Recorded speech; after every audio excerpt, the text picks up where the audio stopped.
Hello friends, welcome to my channel. ഇന്ന് നമുക്ക് നല്ലൊരു കാപ്പി തയ്യാറാക്കിയാലോ? ഈ കർക്കിടക മാസത്തിലെ മഴയും തണുപ്പും മൂലം എന്തൊക്കെ ആരോഗ്യ പ്രശ്നങ്ങളാണ് നമ്മൾക്കുണ്ടാകുന്നത്. ഇവയൊക്കെ പ്രതിരോധിക്കുന്നതിന് വേണ്ടിയിട്ട് നമുക്ക് നല്ലൊരു മസാല കാപ്പി തയ്യാറാക്കാം. പ്രത്യേകിച്ച് ഈ ഒരു സമയത്ത് കുടിക്കുമ്പോഴാണ് ഇത് ഏറെ പ്രയോജനപ്പെടുന്നത്. ഈ കാപ്പി ഉണ്ടാക്കുന്നതിന് മുൻപായിട്ട് നമുക്ക് ഇതിലേക്ക് ഒരു മസാലക്കൂട്ട് കൂടി തയ്യാറാക്കേണ്ടതായിട്ടുണ്ട്. ഇപ്പോൾ എനിക്ക് നല്ല പനിയാണ് കേട്ടോ. എൻ്റെ സൗണ്ട് കേൾക്കുമ്പോൾ നിങ്ങൾക്ക് എന്തായാലും മനസ്സിലാകുമല്ലോ. ഇത് കുറച്ച് കൂടുതൽ ഉണ്ടാക്കി വെക്കുകയാണെങ്കിൽ വർഷങ്ങളോളം കേടുകൂടാതെ നമുക്ക് സൂക്ഷിക്കാൻ പറ്റും.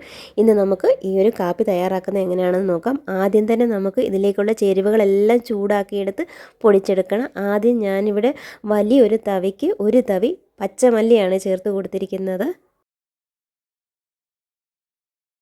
മല്ലിക്ക് ഒരുപാട് ഗുണങ്ങളുണ്ട്. ഇറച്ചിയിലും മീനിലും മാത്രമല്ല, നമ്മളിതാ ഈ ഒരു കാപ്പിയിലും ചേർത്ത് കൊടുക്കുന്നുണ്ട്. ദഹനം മെച്ചപ്പെടുത്താനും പ്രതിരോധ ശേഷി വർദ്ധിപ്പിക്കുന്നതിനും രക്തത്തിലെ പഞ്ചസാരയുടെ അളവുണ്ടല്ലോ അത് കുറയ്ക്കുന്നതിനും അതുപോലെ തന്നെ ചർമ്മ സംരക്ഷണത്തിനും ഏറ്റവും ബെസ്റ്റ് ആട്ടോ മല്ലി. അങ്ങനെ മല്ലിയൊക്കെ നന്നായിട്ടൊന്ന് വറുത്ത് മാറ്റിയിട്ടുണ്ട്. ഇനി ഇതിലേക്ക് നമ്മൾ ചേർത്ത് കൊടുക്കുന്നത് 2 സ്പൂൺ അളവിൽ ഉലുവയാണ്. കറികൾക്ക് നല്ല രുചി കിട്ടുന്നതിന് വേണ്ടി ഉലുവ ചേർക്കും. പിന്നെ ഏത് നമ്മൾ കാപ്പിപ്പൊടി വാങ്ങിച്ചാലും ആ കാപ്പിയിലൊക്കെ ഉലുവയുടെ ഒരല്പം ടേസ്റ്റ് നമുക്ക് അറിയാനായിട്ട് കഴിയും. പിന്നെ മുടി വളർച്ചയ്ക്കും ശരീരഭാരം കുറയ്ക്കുന്നതിനും ഒക്കെ സഹായിക്കുന്നതാണ് ഉലുവയും. അങ്ങനെ ഉലുവ വറുത്ത് മാറ്റി വെച്ചിട്ടുണ്ട്. ഇനി ഇതിലേക്ക് നമ്മൾ ചേർത്ത് കൊടുക്കുന്നത് നല്ല ജീരകമാണ് കേട്ടോ. ഇത് 2 സ്പൂൺ അളവ് ചേർത്ത് കൊടുത്തിട്ടുണ്ട്. ഇതും നമുക്കൊന്ന് വറുത്ത് മാറ്റി വെക്കാം. നമ്മുടെ ദഹനപ്രക്രിയ വേഗത്തിലാക്കുകയും പിന്നെ വയറുവേദന, ഗ്യാസ് എന്നിവ കുറയ്ക്കാനും നമ്മൾ ജീരകവെള്ളമൊക്കെ കുടിക്കാറില്ലേ, അങ്ങനെ നമ്മളിതാ ജീരകവും വറുത്ത് മാറ്റി വെച്ചിട്ടുണ്ട്. നമ്മൾ ഈ കാപ്പിയിലേക്ക് ഈ ജീരകവും പൊടിച്ച് ചേർത്ത് കൊടുക്കുന്നുണ്ട് കേട്ടോ. അത് കഴിഞ്ഞപ്പോൾ ഞാനിതിലേക്ക് 2 സ്പൂൺ അളവിൽ കുരുമുളകാണ് ചേർത്ത് കൊടുക്കുന്നത്. നമുക്കുണ്ടാകുന്ന ചുമയും ജലദോഷവും ഒക്കെ പെട്ടെന്ന് മാറ്റാനായിട്ട് സഹായിക്കുന്ന ഒന്നാണ് കുരുമുളക് അല്ലേ. വെറുതെ ആണെങ്കിൽ നമ്മൾ കുരുമുളക് വായിലിട്ടൊന്ന് ചവച്ചാൽ നമ്മുടെ ആ ഒരു തൊണ്ടയിലെ ആ ഒരു കറുകറുപ്പൊക്കെ മാറിക്കിട്ടും.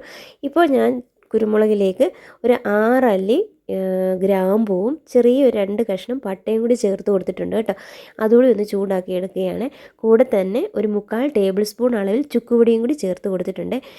പിന്നെ നിങ്ങൾ ചുക്കുപൊടി ചേർത്ത് കൊടുക്കുമ്പോൾ സ്റ്റൗവിൻ്റെ ഫ്ലെയിം ഓഫ് ചെയ്തിട്ട് ചേർത്ത് കൊടുക്കാവുള്ളൂ കേട്ടോ. അങ്ങനെ നമ്മൾ ചുക്കുപൊടി എല്ലാം ചേർത്ത് കഴിഞ്ഞപ്പോഴാണ് ഏലക്ക ചേർത്ത് കൊടുക്കുന്ന കാര്യം മറന്നുപോയി കേട്ടോ. അപ്പോൾ അതിൻ്റെ കൂടെ ചേർത്ത് ചൂടാക്കി എടുക്കേണ്ടതായിരുന്നു. പക്ഷേ മറന്നതുകൊണ്ട് ഞാനിപ്പോൾ മാറ്റി വേറെ സെപ്പറേറ്റ് അങ്ങ് ചൂടാക്കി എടുത്ത് കേട്ടോ. ഒരു 3 ഏലക്കയുടെ സീഡ് മാത്രമാണ് ചൂടാക്കിയെടുത്തത്. എന്നിട്ട് നമ്മളിതാ മിക്സിയുടെ ചെറിയ ജാറിലിട്ട് നല്ലതുപോലെ ഒന്ന് പൊടിച്ചെടുത്തിട്ടുണ്ട്.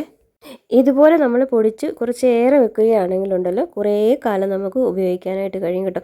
പെട്ടെന്ന് പൊടിച്ചെടുക്കേണ്ട കാര്യമൊന്നുമില്ല. കുറച്ചേറെ ഇങ്ങനെ പൊടിച്ച് വെക്കാമെങ്കിലുണ്ടല്ലോ വർഷങ്ങളോളം ഇരുന്നോളും. നല്ല കാറ്റ് കയറാത്ത കുപ്പിയിലാക്കി വെച്ചാൽ മാത്രം മതി. പിന്നെ ഇത് എടുക്കുമ്പോൾ സൂക്ഷിക്കണം, നനഞ്ഞ സ്പൂൺ കൊണ്ടൊന്നും എടുക്കാതെ നല്ല ഡ്രൈ ആയിട്ടുള്ള സ്പൂൺ കൊണ്ടൊക്കെ എടുത്താൽ മതി. വർഷങ്ങളോളം ഇരുന്നോളും കേട്ടോ. ഇനി നമുക്ക് ഒരു കാപ്പി ഉണ്ടാക്കിയാലോ ഇത് വെച്ചിട്ട്. ഞാനിവിടെ 1 ഗ്ലാസ് കാപ്പിയാണ് തയ്യാറാക്കാനായിട്ട് പോകുന്നത്. അതുകൊണ്ട് 1 ഗ്ലാസ് അളവിൽ വെള്ളം ഒഴിച്ചു കൊടുത്തിട്ടുണ്ട്. വെള്ളം ഒന്ന് ചെറുതായിട്ട് ചൂടായി വരട്ടെ. ആ ഒരു സമയത്ത് നമുക്കിതിലേക്ക് കാപ്പിപ്പൊടി ചേർത്ത് കൊടുക്കാം. നമ്മൾ കടയിൽ നിന്ന് വാങ്ങിയ കാപ്പിപ്പൊടിയാണ് ഇതിലേക്ക് ചേർത്ത് കൊടുക്കുന്നത്. ഞാനിവിടെ 1/4 സ്പൂൺ അളവിലാണ് കാപ്പിപ്പൊടി ചേർത്ത് കൊടുക്കുന്നത്. നമ്മൾ 1 ഗ്ലാസ് കാപ്പിയാണ് തയ്യാറാക്കുന്നത്, അതുകൊണ്ടാണ് 1/4 അളവിൽ ചേർത്ത് കൊടുക്കുന്നത്. നമ്മൾ കാപ്പിപ്പൊടി ചേർത്ത് കഴിഞ്ഞപ്പോൾ ഇതിലേക്ക് നമ്മൾ പൊടിച്ച് വെച്ചിരിക്കുന്ന ആ ഒരു മരുന്ന് പൊടിയാണ് ചേർത്ത് കൊടുക്കുന്നത്. 1 ഗ്ലാസ് കാപ്പിക്ക് 3/4 സ്പൂണോ അതല്ലെങ്കിൽ 1 സ്പൂണോ അളവിൽ ചേർത്ത് കൊടുക്കാം. വലിയ സ്പൂണിന് 3/4 സ്പൂണിൽ അളവിലാണ് ചേർത്ത് കൊടുത്തിരിക്കുന്നത്. പിന്നെ മധുരത്തിനായിട്ട് ഞാനിവിടെ പഞ്ചസാര ചേർത്ത് കൊടുക്കുന്നില്ല. അതിന് പകരമായിട്ട് പൊടിച്ച ശർക്കരയാണ് ചേർത്ത് കൊടുക്കുന്നത്. അത് നമ്മുടെ മധുരത്തിനനുസരിച്ചിട്ട് ചേർത്ത് കൊടുക്കാം. ഞാനിവിടെ 1/4 സ്പൂൺ അളവിൽ ചേർത്ത് കൊടുക്കുന്നുണ്ട്. കുരുമുളകൊക്കെ ചേർത്ത് കൊടുത്തത് കൊണ്ട് നല്ല എരിവായിരിക്കും. അതുകൊണ്ട് മധുരം നോക്കിയിട്ട് വേണം ചേർത്ത് കൊടുക്കാനായിട്ട്. എല്ലാം കൂടി ഒന്ന് ഇളക്കി കൊടുക്കാം. ഇനിയിപ്പോൾ ഇത് നന്നായിട്ടൊന്ന് തിളച്ച് വരട്ടെ. അതിന് വേണ്ടിയിട്ട് നമുക്ക് വെയിറ്റ് ചെയ്യാം. തീ നന്നായിട്ട് കുറച്ച് കൊടുക്കണം. പതിയെ വേണം ഇത് തിളച്ച് വരാനായിട്ട്. ഇതിപ്പോൾ ചെറുതായിട്ടൊന്ന് തിളച്ച് വരുന്നുണ്ട് കേട്ടോ. ഇതുപോലെ പതിയെ പതഞ്ഞ് തിളച്ച് വരും. ഈ ഒരു സമയത്ത് നമുക്ക് പതുക്കെ ഒരു തവി ഉപയോഗിച്ചൊന്ന് ഇളക്കി കൊടുക്കാം കേട്ടോ. കർക്കിടക മാസത്തിൽ മാത്രമല്ല, അല്ലാത്ത സമയങ്ങളിലും നമുക്ക് വീട്ടിൽ ആർക്കെങ്കിലും ചുമയോ പനിയോ ജലദോഷമോ എന്തെങ്കിലും ഒന്ന് തുമ്മലൊക്കെ ഉണ്ടാകാറുണ്ടല്ലോ. സാധാരണ വീടുകളിൽ ആർക്കെങ്കിലുമൊക്കെ കാണുമല്ലോ. ആ ഒരു സമയത്ത് പെട്ടെന്ന് നമുക്കൊരു കാപ്പി ഇട്ട് കൊടുക്കണമെങ്കിൽ ഇതുപോലെ പൊടിച്ച് വെക്കുകയാണെങ്കിൽ പെട്ടെന്ന് നമുക്ക് തയ്യാറാക്കിയെടുക്കാൻ പറ്റുന്നതാണ്. കുഞ്ഞു കുട്ടികൾ മുതൽ പ്രായമായവർക്ക് വരെ ഒരുപോലെ ഉപയോഗിക്കാൻ പറ്റുന്നതാണ് ഈ ഒരു കാപ്പി. നല്ല പനിയായിട്ടിരിക്കുന്ന സമയത്ത് ഇതേ 1 ഗ്ലാസ് കുടിച്ചാൽ മതി.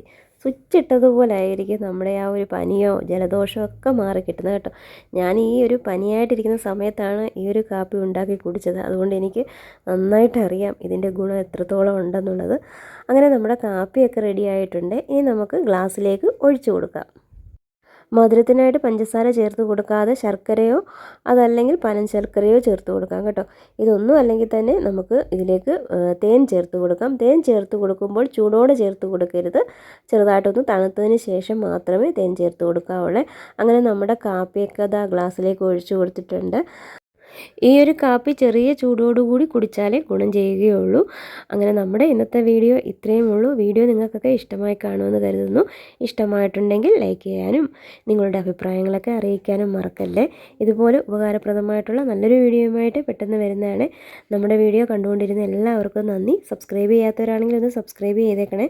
വീഡിയോ കണ്ട എല്ലാവർക്കും താങ്ക്